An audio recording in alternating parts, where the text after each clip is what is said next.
Hello മക്കളെ, നമ്മളിന്ന് study ടൈമിൽ എടുക്കുന്നത് 3-ാം ക്ലാസ്സിൻ്റെ മലയാളത്തിലെ അവസാനത്തെ പാഠഭാഗമാണ് കേട്ടോ. പാഠത്തിൻ്റെ പേരെന്താണ്? മായാജാലം. മായാജാലം എന്ന് പറഞ്ഞാൽ എന്താണ്? മാജിക്കിനാണ് അല്ലേ മായാജാലം എന്ന് പറയുന്നത്.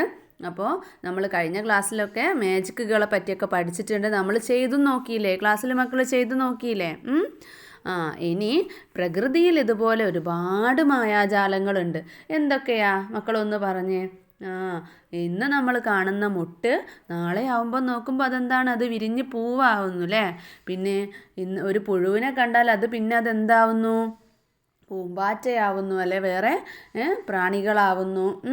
അങ്ങനെ നമ്മൾ ഓരോ അത്ഭുതങ്ങളാണ് പ്രകൃതിയിലുള്ളത്. രാത്രിയും പകലും പ്രകൃതിയുടെ അത്ഭുതങ്ങളാണ്.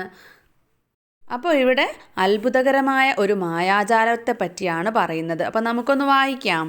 മായാജാലം. എൻ്റെ കയ്യിൽ എന്തിരിപ്പൂ? ചെമ്പരുത്തി ചോദിച്ചു. എൻ്റെ കയ്യിൽ എന്തിരിപ്പൂ? ചെമ്പരുത്തി ചോദിച്ചു. നിൻ്റെ കയ്യിൽ ഒന്നുമില്ല, ഇന്നലെ നാം വാദിച്ചു. നിൻ്റെ കയ്യിൽ ഒന്നുമില്ല, ഇന്നലെ നാം വാദിച്ചു. ഇന്നു കൈ തുറന്നു കാട്ടി നമ്മളെല്ലാം നാണിച്ചു. ഇന്നു കൈ തുറന്നു കാട്ടി നമ്മളെല്ലാം നാണിച്ചു. എന്തു നല്ല പട്ടുറുമാൽ ഒന്നു മുത്താൻ മോഹിച്ചു. എന്തു നല്ല പട്ടുറുമാൽ ഒന്നു മുത്താൻ മോഹിച്ചു. കടവനാട് കുട്ടിക്കൃഷ്ണൻ വഴിമുത്ത്.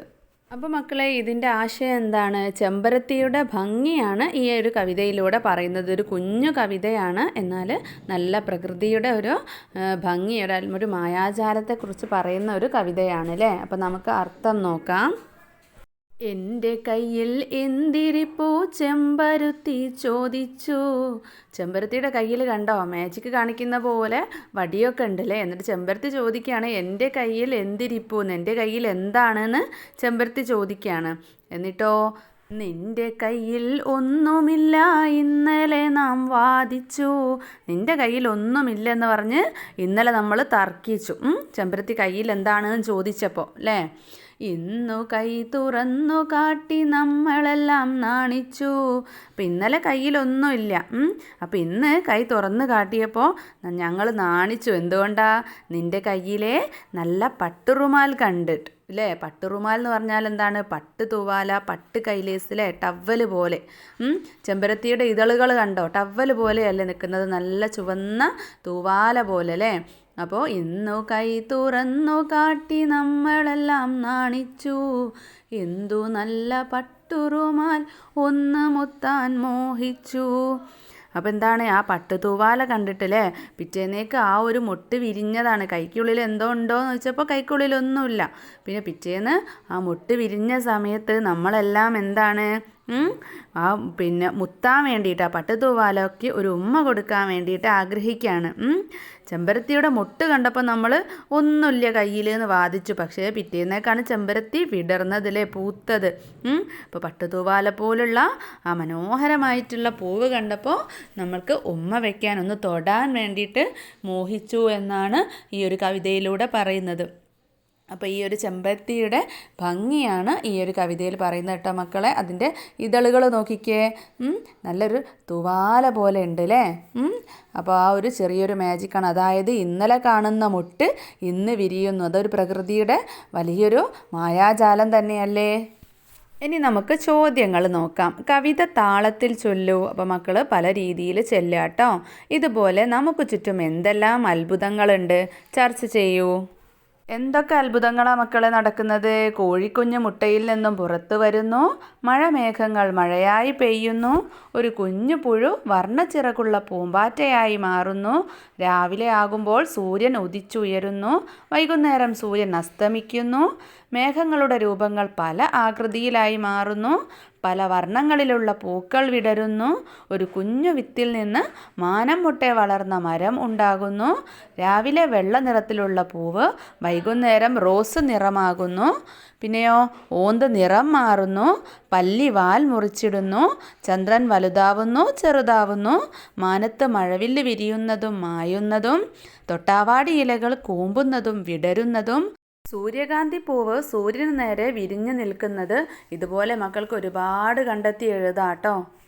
അടുത്ത ചോദ്യം, കണ്ടെത്തിയ അത്ഭുതങ്ങളെക്കുറിച്ച് എഴുതൂ. കവിതയോ കഥയോ വിവരണമോ എന്തുമാവാം.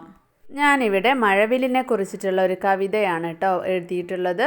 ആകാശത്തെ മഴവില്ലേ, എഴുനിറമുള്ള മഴവില്ലേ, അവിടെ ഇരിക്കാൻ മടിയില്ലേ, തനിച്ചിരുന്നാൽ മുഷിയില്ലേ, വാ വാ കൂടെ പോരൂ നീ, എന്നോടൊത്ത് കളിക്കാലോ, ആകാശത്തെ മഴവില്ലേ, എഴുനിറമുള്ള മഴവില്ലേ. ഇനി നമുക്കൊരു കഥയായാലോ. മായച്ചമ്പരത്തിയുടെ മായാജാലം. ഒരു ദിവസം മുത്തശ്ശിയുടെ വീട്ടിൽ പോയ ഉണ്ണിക്കുട്ടന് മുത്തശ്ശി ഒരു കമ്പ് കൊടുത്തു. ഇന്ന് തന്നെ പോയി നടാൻ പറഞ്ഞു. അമ്മയുടെ സഹായത്തോടെ ഉണ്ണിക്കുട്ടൻ ആ കമ്പ് നട്ടു. പിന്നെ ഉണ്ണിക്കുട്ടൻ ദിവസവും വെള്ളമൊഴിക്കും. എന്നും ചെടിയെ നന്നായി നോക്കും. ചെടി സാവധാനം വളർന്നു. ഒരു ദിവസം രാവിലെ എഴുന്നേറ്റ് വന്നപ്പോൾ അതിലൊരു പൂവുണ്ടായിരിക്കുന്നു. വെളുത്ത പൂവ്, ഒരു വെളുത്ത സുന്ദരി. അവന് സന്തോഷമായി. പൂവിനെ കണ്ട് അവൻ സ്കൂളിൽ പോയി. വൈകിട്ട് കളി കഴിഞ്ഞ് ഓടി ചെടിയെ നോക്കിയപ്പോൾ രാവിലെ കണ്ട വെളുത്ത പൂവ് റോസ് നിറമായിരിക്കുന്നു. എന്തൊരു അത്ഭുതം! അവൻ ഓടിച്ചെന്ന് അമ്മയെ വിളിച്ചു. അമ്മ വന്നു നോക്കി. അമ്മ പറഞ്ഞു, ഓ, ഇത് മായച്ചമ്പരത്തിയാണ് മോനെ. ഇതിന് ചേഞ്ചിങ് റോസ് എന്നും പറയും. അമ്മ വിശദീകരിച്ചു. നമുക്ക് ചുറ്റും ഇതുപോലെ ഒരുപാട് അത്ഭുത കാഴ്ചകളുണ്ട് മോനെ. ഉണ്ണി പറഞ്ഞു, ഇനി ഞാൻ എല്ലാം നിരീക്ഷിക്കും. ഇനി നമുക്കൊരു കോഴിക്കുഞ്ഞിൻ്റെ കഥ കേട്ടാലോ. ഒരു ദിവസം പുറത്ത് വന്നപ്പോൾ ഉണ്ണിക്കുട്ടൻ കാണുന്നത് അമ്മ കോഴിയമ്മയെ കുറച്ച് മുട്ടകളുടെ മേലിരുത്തുന്നതാണ്.